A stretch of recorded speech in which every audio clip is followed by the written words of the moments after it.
भाई साहब सिंह उर्फ भैया जी धनगर जी, यहाँ पर विभिन्न राजनीतिक पार्टियों के सम्मानित राष्ट्रीय अध्यक्षगण, सामाजिक संस्थाओं के हमारे प्रमुख प्रतिनिधि एवं अध्यक्षगण, सभी सम्मानित साथियों, आज बहुत कुछ मूलभूत समस्याओं पर चर्चाएं भी हुई।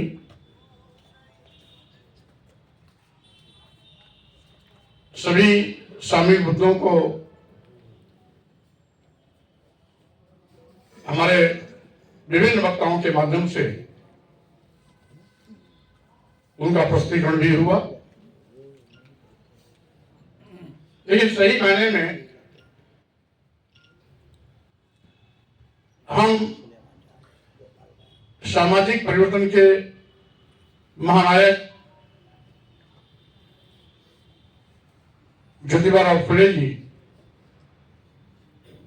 छत्रपति शिवाजी महाराज,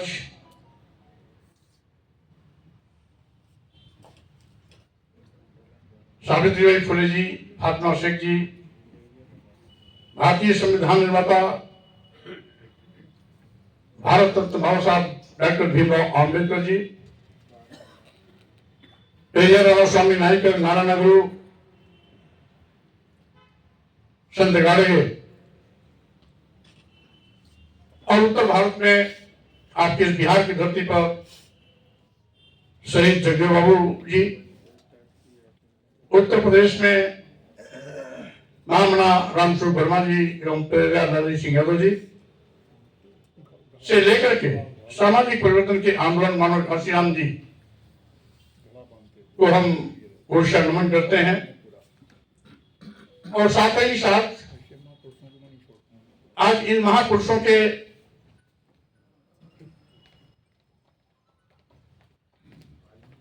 सपनों को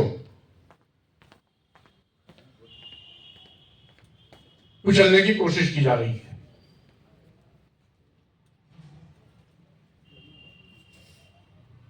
अंतिम पायदान पर खड़े आदिवासी, दलित, पिछड़े अल्पसंख्यक समाज के लोग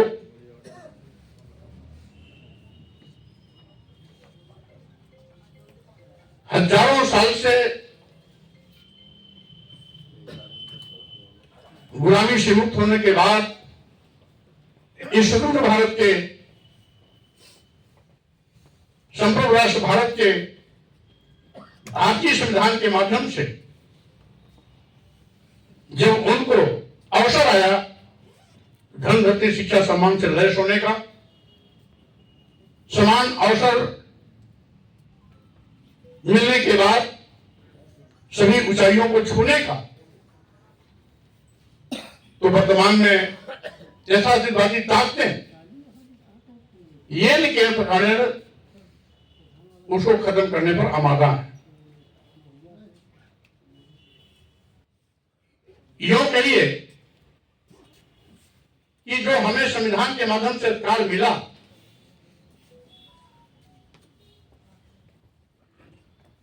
उस अधिकार को खत्म करने की कोशिश की जा रही है।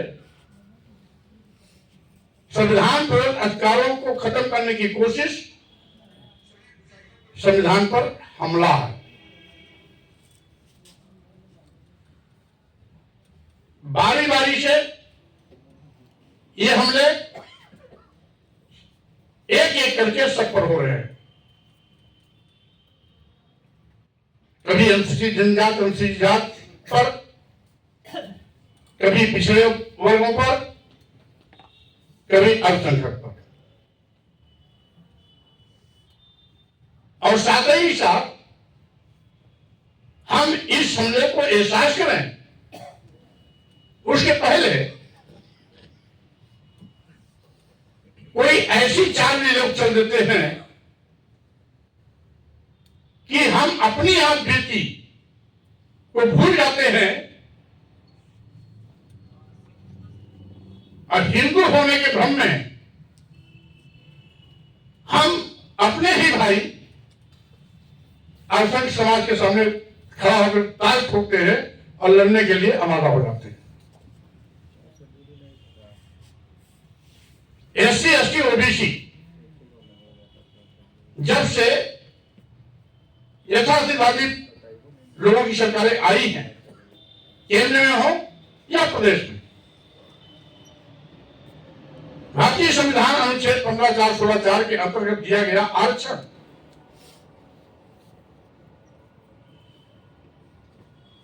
आज शून्य किया जा रहा है। हमने उत्तर प्रदेश के भी तमाम विज्ञापन देखे, केंद्र सरकार के भी तमाम विज्ञापन देखे, किसी में भी 100% आरक्षण विज्ञापन में भी नहीं आया। अनुसूचित जाति जनजाति का आरक्षण, कहीं कहीं तो अनुसूचित जाति को आरक्षण से बिल्कुल गायब कर दिया जाता है, कभी कभी अनुसूचित जनजाति को गायब कर दिया जाता है। आरक्षण दिया भी गया तो अनुसूचित जाति अनुसूचित जनजाति दोनों को मिला के जो हमें 23% मिलना चाहिए, ये 3%, 4%, 5% तक लाके लटका देते हैं। इसी प्रकार से पिछड़ों के लिए जो 27% का आरक्षण मंडल आयोग की सिफारिशों के माध्यम से हमें मिला हुआ है, उसको भी किसी किसी विज्ञापन में जीरो पर आउट, और किसी किसी विज्ञापन में आरक्षण दिया भी तो 5%, 8% और ज्यादा लेके जाके 10% तक फ्रीज कर देते हैं। हम अपने इस आरक्षण की लड़ाई लड़े, उसके पहले भारतीय जनता पार्टी कोई न कोई हिंदू मुस्लिम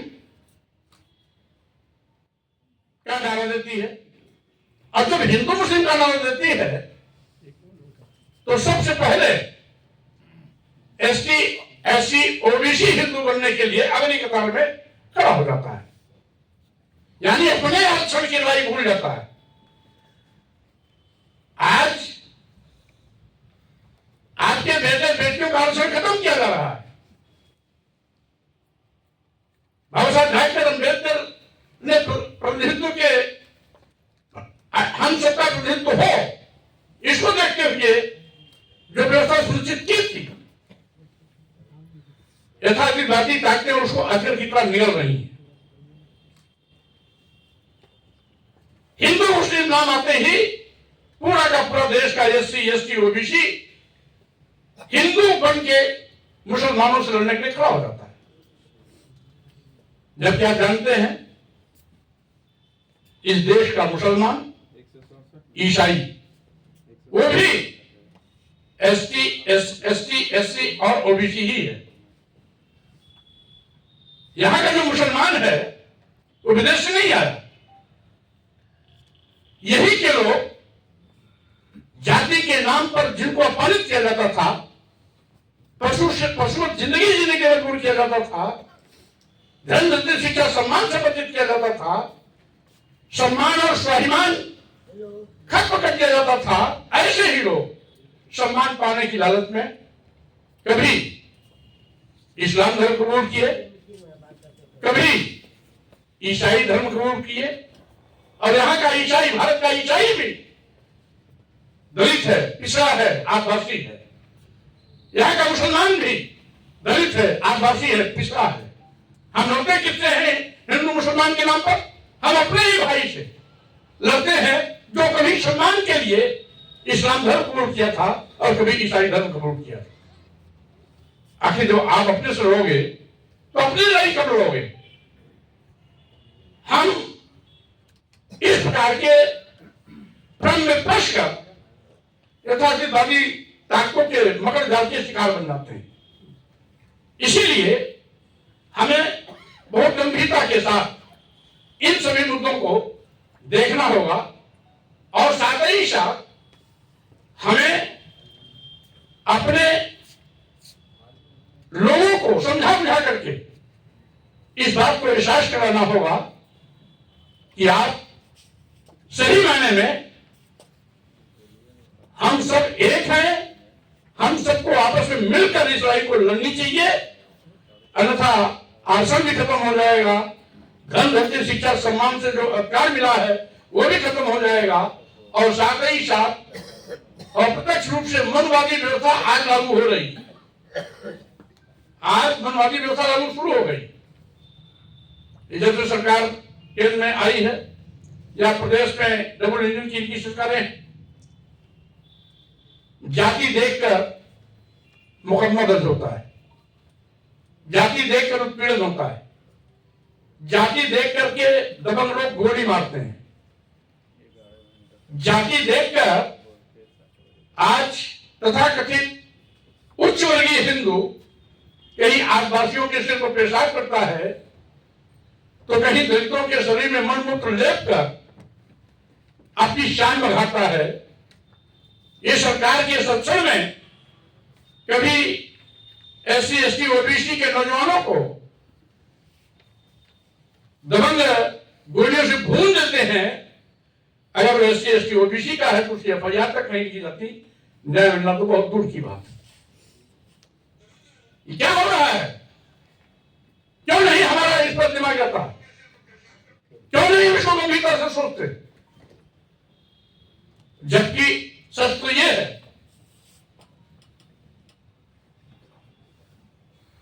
कि हिंदू धर्म कुछ है ही नहीं।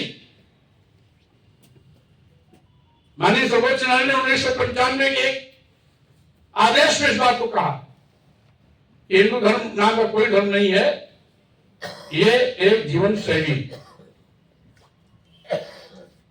RSS प्रमुख भी मोहन भागवत ने भी कहा, एक बार नहीं, सार्वजनिक मंचों पर 2 बार कहा, हिंदू धर्म नाम का कोई धर्म नहीं है, ये जीवन जीने की कला। यही बात नरेंद्र मोदी ने 2 बार कहा, देश के प्रधानमंत्री। सांप सुन जाता कोई बोलता नहीं। अगर यही चीज कहीं स्वामी प्रसाद मौर्य बोल देते हैं, माने जी कहते हैं, या हमारे SC ST OBC का कोई व्यक्ति कह दे तो उसका सिर काटने का, गोली मारने का, जुबान काटने का, हाथ काटने का, कोई 51 करोड़ देता है तो कोई 2 करोड़, कोई 1 करोड़, कोई 51 लाख, कोई 21 लाख, तो कोई 1 करोड़, इस तरह से आता बोली बोलते हैं।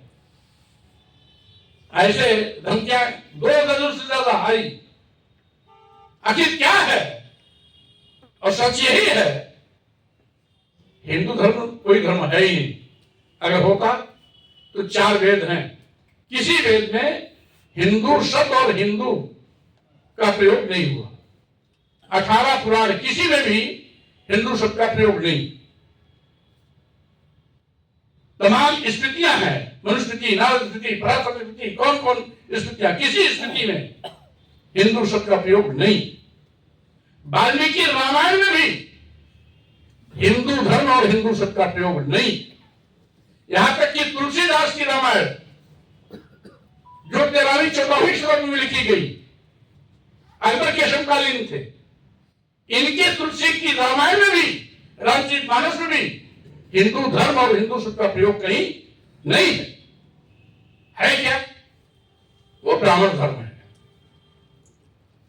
अगर सीधे इसको कह देंगे ब्राह्मण धर्म है तो 3% लोग अल्पसंख्यक में आ जाएंगे, उनकी संख्या भारी भरकम दिखाई पड़े, इसलिए क्षत्रियों को भी जोड़ लिया, वैश्यों को भी जोड़ लिया, आदिवासियों को भी जोड़ लिया, शुल्कास को भी जोड़ लिया, बैकवर्ड को भी जोड़ लिया। लेकिन ये जोड़े हैं दिखाने के लिए। अभी भी ये दिल से नहीं मानते कि हमारे हैं। अगर दिल से मानते होते तो देश की सर्वोच्च कुर्सी पर बैठी द्रौपदी मुर्मू जी जो राष्ट्रपति हैं, दिल्ली के जगन्नाथ मंदिर में उनको प्रवेश नहीं करने दिया क्योंकि वो आदिवासी महिला है। इसके पहले रामनाथ कोविंद जी, ये भी राष्ट्रपति थे, राष्ट्रपति रहते हुए ये पुष्कर ब्रह्मा मंदिर में गए थे दर्शन करने, उनको वहां भी पंडित ने रोक दिया। क्यों? क्योंकि वो भी दलित समाज के थे। अगर सर्वोच्च संवैधानिक पद पर बैठे थे राष्ट्रपति द्रौपदी मुर्मू जी, राष्ट्रपति रामनाथ कोविंद जी को इसलिए मंदिर में जाने से रोक दिया जाता कि आदिवासी हैं, दलित हैं, फिर भी अगर हम अपने को हिंदू मानते हैं तो मूर्खता किसकी है? अभी कुछ लोग कह रहे थे ना, हमारे कुछ वक्ता कह रहे थे आर्थिक तरक्की से सब कुछ पूरा हो जाता है, हम आर्थिक तरक्की कर लेंगे तो सामाजिक सम्मान हमें मिलेगा। ऐसा नहीं, जब भी सामाजिक बात आएगी आप नीच कहे जाओगे। हमें याद है, मैं उस समय इलाहाबाद यूनिवर्सिटी का छात्र था। बाबू जगजीवन राम जी देश के रक्षा मंत्री थे, उप प्रधानमंत्री थे। संपूर्णानंद मूर्ति का अनावरण करने आए थे वाराणसी में, और जैसे ही बाबू जगजीवन राम मूर्ति अनावरण करके वापस गए, वहां के पंडों ने उसे गंगा जल से धोया।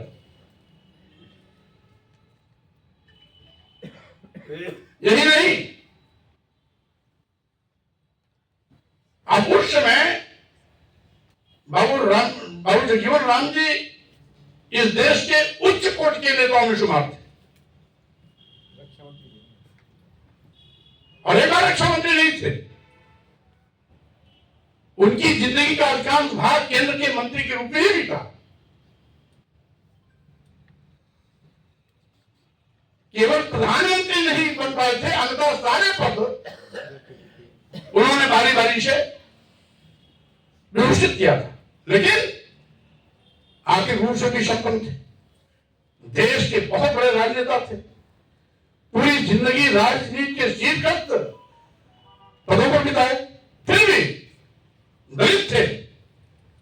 बड़े पद पर होने के बावजूद भी, सक्षम होने के, हर चीज से सक्षम होने के बावजूद भी उस मूर्ति को धोया गया था। मैं स्वयं विद्यार्थी था, देखा मैंने। आपके यहीं पर कर्पूरी ठाकुर जी, जिनकी धरती है, वो मुख्यमंत्री बने तो नारा क्या लगा था बिहार में? कर्पूरी कर्पूरा हाथ में ले अस्तूरा, ऐसे करके कोई नारा था। या ये क्या है? ये जातीय अपमान नहीं है। मुख्यमंत्री बनने के बाद भी अगर ये नारा लगा तो क्यों जातीय अपमान? उत्तर प्रदेश में रामनिवास यादव जो मुख्यमंत्री बने थे, उनके नारा लगा था, रामनिवास यादव कुर्सी छोड़ भाजपा में जाके भैंस चराओ, वापस जाओ गाय चराओ। हाँ, भैंस चराओ। यही नहीं, अखिलेश यादव उत्तर प्रदेश में अभी मुख्यमंत्री थे, और जो मुख्यमंत्री आवास खाली किए, यही भाजपा के लोगों ने उस मुख्यमंत्री आवास को पहले गोमूत्र से धोया, उसके बाद गंगा जल से धोया। ये क्या जातीय अपमान नहीं? इसलिए आप अरबपति बन जाओगे, फिर भी जाति हिसाब पर जब कोई बात चलेगी तो आप नीच ही रहोगे। आप कभी भी उच्च वर्गीय स्थान नहीं पा सकते हो। और इसीलिए आज चौदह पे हम लोग रहे, हमको इन सब चीजों पर समझना, सब चीजों को समझना। ईवीएम क्या है? हमारा मताधिकार जो पहले वोटिंग सिस्टम से होता था, बैलेट पेपर के माध्यम से, पाश्चात्य देशों की देखा देखी यहां पर भी ईवीएम का प्रयोग शुरू हुआ। जिन लोगों ने ईवीएम का प्रयोग शुरू किया था, उन लोगों ने बंद कर दिया, क्योंकि इस पर उंगली उठी कि ईवीएम पर हेरफेर होने की आशंका जताई। इसी पर पारदर्शिता बनी रहे, इसलिए उन्होंने बैलेट पेपर वोटिंग पर चले गए और ईवीएम को बैन कर दिया। लेकिन हमारे यहां लोग ईवीएम को बंद नहीं करना चाहते, इसलिए इसके दुरुपयोग के माध्यम से ही वो बार बार सत्ता में आ रहे हैं। अपने निकम्मेपन के बावजूद भी, जनधार खोने पर भी ईवीएम का दुरुपयोग कर वो सत्ता में आ जाते हैं। हाँ, इतना जरूर है कि ईवीएम के दुरुपयोग को जस्टिफाई करने के लिए इसमें भी वो खेल खेलते हैं, जिसको देखते बहुत छोटा प्रदेश है, 10-20-50 सीटों में सरकार बननी गिननी है, उसमें हाथ नहीं लगाते ये कहने के लिए कि बाद में क्या अगर भाई ईवीएम दुरुपयोग होता तो हमारी सरकार क्यों नहीं बनती। अब जहां बड़ा प्रदेश होता है वहां गेम कर जाते हैं। महाराष्ट्र में गेम कर गए, जानते थे कि झारखंड में इनका जनरल भी नहीं था। अब बिना मुख्यमंत्री के दुरुपयोग हो नहीं सकता, दोनों चीजें। ईवीएम का दुरुपयोग वही होता है जहां प्रधानमंत्री का मन मुताबिक मुख्यमंत्री भी हो। महाराष्ट्र में मुख्यमंत्री था, खेल हो गया। हरियाणा में मुख्यमंत्री था, खेल हो गया। जम्मू कश्मीर में मुख्यमंत्री नहीं था, खेल नहीं हो पाया। झारखंड में मुख्यमंत्री नहीं था, खेल नहीं हो पाया।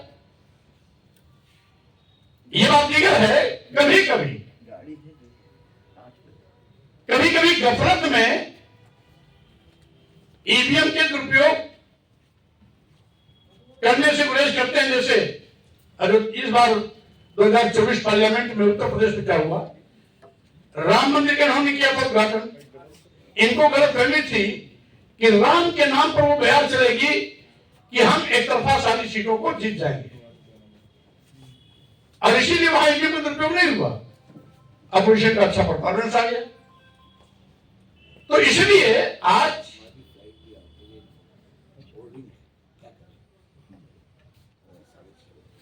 अगर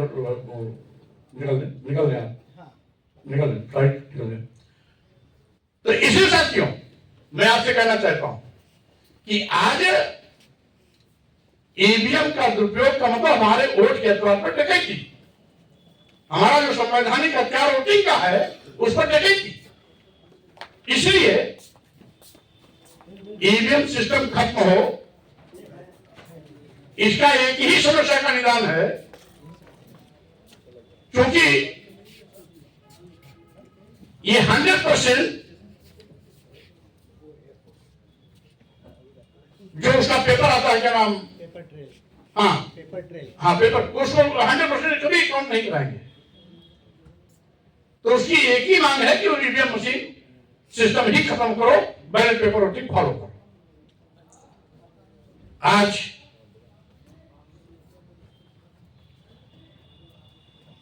आज ये तमाम मुद्दे को जानबूझ के समझ जाते हैं। आज सही माने मुद्दा क्या है? बेरोजगारी का। करोड़ों, देश के करोड़ों नौजवान बेरोजगार हो रहे हैं क्योंकि सरकारी नौकरियां नजर। अब जो सरकारी नौकरियां नजर तो आरक्षण भी अपने आप खत्म। भाई सरकारी सेवा में आरक्षण की व्यवस्था होती थी जिससे SC ST OBC लाभान्वित होते थे। अब सरकारी नौकरी ही नहीं आएगी तो आरक्षण तो अपने आप खत्म हो गया। यही नहीं, अभी आउटसोर्सिंग के माध्यम से नौकरी दी जा रही है। जब चाहे निकालें, जब चाहे रखें। और फिर देते कितना है? 8,000, 9,000, 10,000, 11,000, 12,000। अब 12,000 में कोई पोस्ट ग्रेजुएट लड़का क्या खाएगा, क्या बचाएगा? क्या अपने बच्चों को पढ़ाएगा? क्या अपने माँ बाप की तीमारदारी में देगा? ये समस्या पर चर्चा ना हो, बेरोजगारी पर चर्चा ना हो, महंगाई पर चर्चा ना हो, किसान समस्या पर चर्चा ना हो, महंगी शिक्षा पर चर्चा ना हो। अभी आप कह रहे थे ना कि हमारे महापुरुषों ने हमें पढ़ने लिखने के लिए प्रोत्साहित किया। ये तथागत बुद्ध की धरती है। बुद्ध ने भी कहा था अपदीपक हो, अपना प्रकाश आप स्वयं मनोजत, तभी संभव है जब आप शिक्षित होंगे। बाबा साहब डॉक्टर अम्बेडकर ने भी कहा था शिक्षित बनो, संगठित हो, संघर्ष करो। उन्होंने भी शिक्षा के लिए हमें प्रेरित किया, प्रेरणा दी। जितना फुले जी ने भी कहा था कि शिक्षा के अभाव में मति मारी गई, मति के अभाव में वृत्त मारा गया, और वृत्त के अभाव में वृत्त मारा गया, वित्त के अभाव में गति मारी गई। नतीजा है कि हम विकास में पीछे हो गए और पिछड़े हो गए। यहां तक कि कुरान में भी इस बात की एक आयत है, आयत है उसमें मोहम्मद साहब ने कहा है, इल्म लेने के लिए तुम्हें चीन भी जाना पड़े, मुसलमानों ने कहा था इल्म लेने के लिए तुम्हें चीन भी जाना पड़े तो चले जाना, लेकिन इल्म जरूर लेना। यानी हमारे महापुरुषों ने सभी ने शिक्षा के प्रति हमें आगाह किया, लेकिन ये क्या कर रहे हैं, क्योंकि संविधान के माध्यम से हमें तो पढ़ने लिखने का अधिकार मिल गया, लेकिन ये क्या कर रहे हैं, ये शिक्षा इतनी महंगी कर दे रहे हैं कि अब गांव का गरीब मजदूर किसान के बच्चे पढ़ ही नहीं पाएंगे। यानी जो 85% आबादी वाले लोग हैं उनके बच्चे शिक्षा का अधिकार होने के बावजूद भी वो शिक्षा से वंचित हो जाएंगे। भाई शिक्षा का अधिकार मौलिक अधिकार है, लेकिन उस मौलिक अधिकार को क्या कर रहे हैं, उसका औद्योगिकीकरण कर रहे हैं, और औद्योगिकीकरण कर रहे हैं, नतीजा है कि धीरे धीरे इन एजुकेशन संस्थानों को भी ये उद्योगपतियों के हवाले करने की इनकी सोच है। और जो अभी ये सरकारी विद्यालय के रूप में चल रहे हैं, विश्वविद्यालय, जब अभी उनकी शिक्षा महंगी हो गई, 100 गुना इकट्ठा फीस बढ़ा देते हैं, खिलाफ उससे कोई बोलता नहीं। पहले यूनिवर्सिटी में अगर 5 रुपया फीस बढ़ती थी तो पूरे प्रदेश की यूनिवर्सिटी का छात्र संघ सड़क पे आ जाता था, लेकिन अभी केंद्रीय विश्वविद्यालय इलाहाबाद, जहां पर 400 रुपये फीस थी, सीधे 4000 रुपया कर दिया। बीकॉम में 450 थी, उसे 4500 कर दिया। बीएससी में 500 थी, उसे 5000 कर दिया। एक भी छात्र संघ पूरे प्रदेश में आवाज नहीं उठा पाया। यह शिक्षा महंगी इसलिए की जा रही है कि जिससे एससी एसटी ओबीसी के बच्चे हायर एजुकेशन न ले पाए। ये हमें अतीत में ले जाना चाहते हैं। पुश्तैनी काम करो, मोची का लड़का मोचीगिरी करे, भंगी का लड़का सफाई का काम करे, सब्जी बेचने वाला का लड़का सब्जी बेचे तैयार करे, दूध दही बेचने वाला दूध दही बेचे, जूता बनाने वाला का बेटा जूता बनाए, दौरी भौंकी बनाने वाला का बेटा दौरी भौंकी बनाए। यानी बसखोर, बांस का काम करने वाले का लड़का बसखोरी का काम करे। यानी ये हमारे अतीत को फिर से ले जाते हैं। जो पहले हम गुलामी की हालत में करते थे, उसी गुलामी की दिशा में ये सरकार हमें धकेलने की कोशिश में लगी है। हमें इन गहराइयों पर जाना पड़ेगा। आज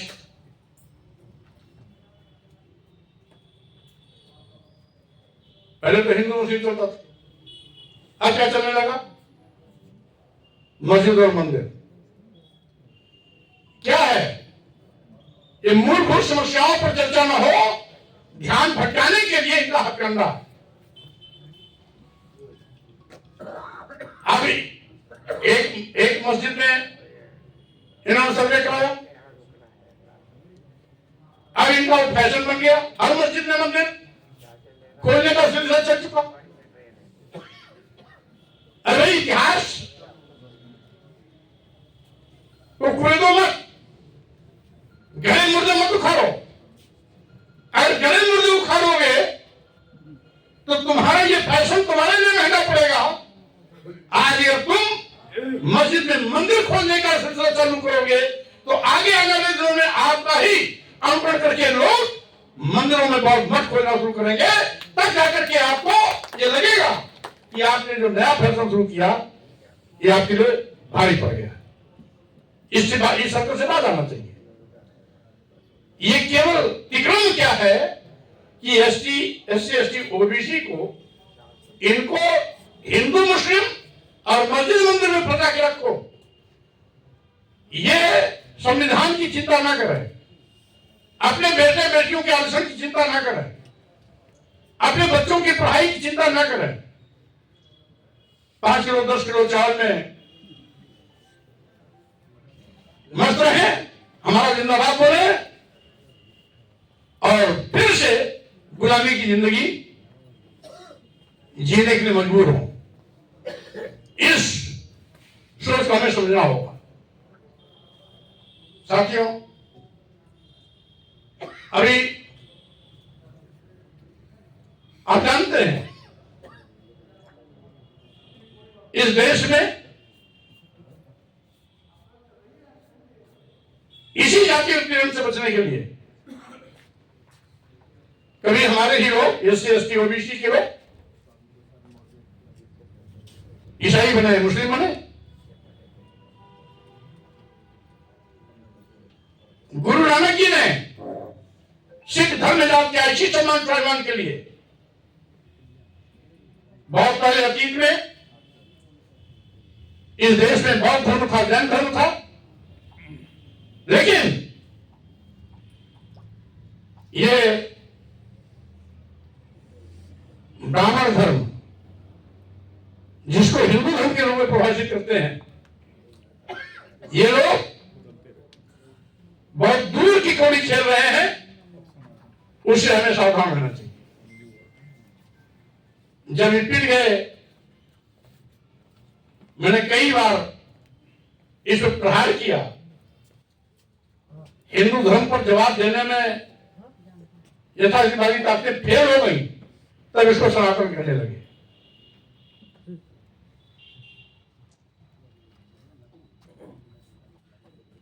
और यही नहीं, इन सभी बिंदुओं पर हमें न केवल समझना है बल्कि अपने अन्य भाइयों को भी समझाने के लिए अपने अपने स्तर से अभियान चलाना है। ये कोई आवश्यक नहीं कि आप पूरे देश में जाइए, आप अपने घर, परिवार, गांव, टोले, मोहल्ले अपनी बात जहां पहुंचा सकते हैं आसानी से वहां पहुंचाइए। और साथियों, सामाजिक परिवर्तन की लड़ाई लड़ने वाले लोगों को मेरी एक सलाह है कि परिवर्तन की शुरुआत आपको अपने घरों से करनी पड़ेगी। अपने घरों से परिवर्तन आप शुरू करोगे तो दूसरे आपका अनुसरण बिना कहे आपका करेंगे। हम मन पे बड़ी बड़ी बात करें, लेकिन अपने घर में पोंगापंथी व्यवस्था को अगर हम मानते हैं तो लोग हमारा मजाक उड़ाने के सिवाय कोई भी हमारी बात पर यकीन नहीं करेगा। अरे तो मंच वाला नेता है, मंच पर अच्छा बोलता है, अगर वो वही पोंगापंथी व्यवस्था को फॉलो करता है। तो इसलिए हर व्यक्ति अपने घर से अगर शुरुआत कर देगा परिवर्तन की, यथार्थवादी ताकतों को बाहर करेंगे, लुटेरों को दान दक्षिणा पैसा देना बंद कर देंगे, हम लुटेरों को मालपुआ हलवा खिलाना बंद कर देंगे, धर्म के नाम पर धंधा चलाने वालों को हम पूछना बंद कर देंगे, तो अपने आप बात बन जाएगी। और इसकी शुरुआत आपको अपने घरों से करनी पड़ेगी। साथियों, हम कोई ब्राह्मण के विरोधी नहीं, लेकिन उस व्यवस्था की विरोधी जरूर है जो व्यवस्था हमको नीच कहती है, धर्म के नाम पर हमें नीच कहती है, अधम कहती है, सम्मान देने से परहेज करती है, अपमान करने के लिए प्रेरित करती है, जात-सूचक शब्दों का प्रयोग करके हमें गाली देती है। जो हमें गाली देता हो, हमें अपमान की बात करता हो, वो हमारा धर्म नहीं हो सकता। और इसीलिए भारतीय संविधान ने वो सब कुछ मुझे दिया, हमें दिया, जो हजारों साल तक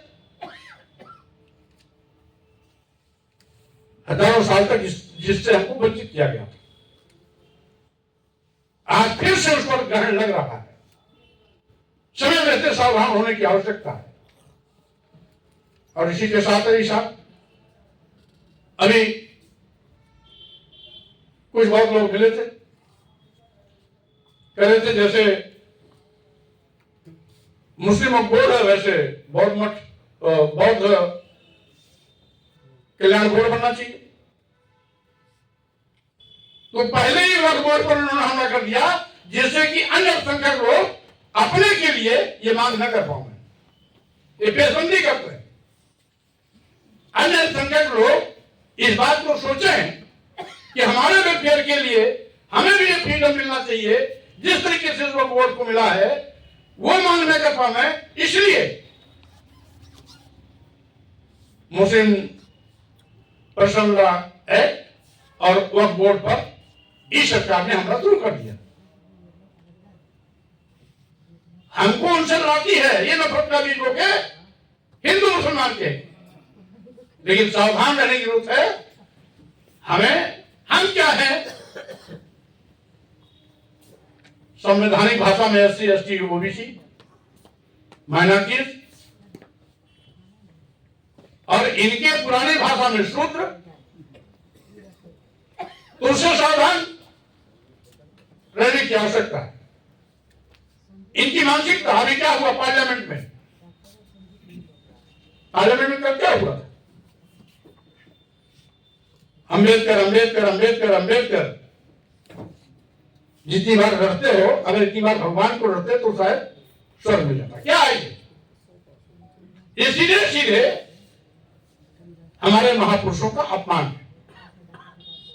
और साथ ही साथ इनके मन में क्या है, इसी बहाने वो बाहर भी आ गया।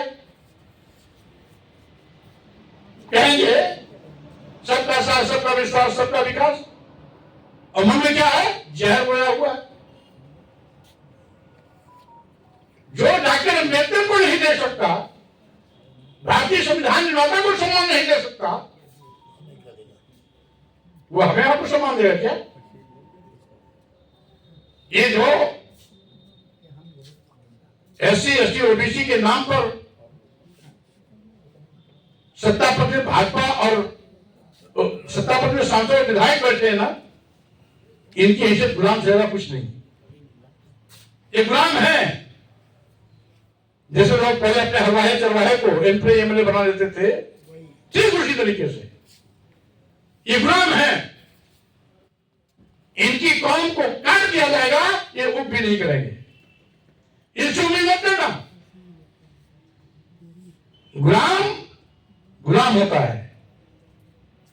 गुलाम रहकर सम्मान की लड़ाई कहीं नहीं लड़ सकता है। इसलिए डॉक्टर अम्बेडकर ने कहा था, गुलामों को गुलामी का एहसास करा दो, गुलामी की जंजीर को खुद तोड़ देगा। हमें एहसास कराने का प्रयत्न करना चाहिए। गुलाम को गुलामी का एहसास करना चाहिए, क्योंकि आज नहीं तो कल हो सकता है उसको स्वाभिमान दे जाए, ताज ठोक करके वो जंजीर को तोड़ करके आपकी जमात पे खड़ा हो जाए। अगर हम जमात गुलामी की एहसास भी नहीं कराएंगे तो सत्ता से भोग ही रहा है। वो तो गुलाम बन करके अपनी ही कौम को लूटने, रौंदने, काटने, पीटने काम करता ही रहेगा। इसलिए गुलामों को गुलामी का एहसास भी करना है, कोशिश करनी है उसका सम्मान जगह आप समापन की ओर कार्यक्रम बढ़ रहा है। और हमारे काम में 30-35 वक्ता आज सारे दिन में यहां बोले भी हैं। एक तरह से काफी सकारात्मक बहस हुई है, इसलिए मैं बात को लंबी नहीं करना चाहता, लेकिन इतना जरूर है कि जैसे कि बिहार की परिवेश ने बताया, ये सामाजिक परिवर्तन की धरती रही। यद्यपि कोई दलित आंदोलन बड़ा खड़ा नहीं हो पाया, लेकिन सामाजिक परिवर्तन में बिहार सदैव आगे रहा है। सामाजिक आंदोलन के पुरोधा लंबे अरसे से इस धरती पर क्रांतिकारी कदम उठाते रहे। इसलिए इस धरती को मैं नमन करता हूं और साथ ही साथ अपेक्षा करता हूं इस सम्मान स्वाभिमान की लड़ाई में आप सभी को सक्रिय भूमिका निभाने के लिए लोगों के बीच में जाना है, समझाना है, गुलामी मानसिकता के लोगों को गुलामी का एहसास भी कराना है। और आज जिस तरीके से हम आप सबके हितों पर हमले हो रहे हैं, उनको रोकने के लिए मजबूत संगठन के साथ हमें अपने सम्मान, स्वाभिमान, अधिकार, आरक्षण आदि की रक्षा के लिए तैयार भी होना है।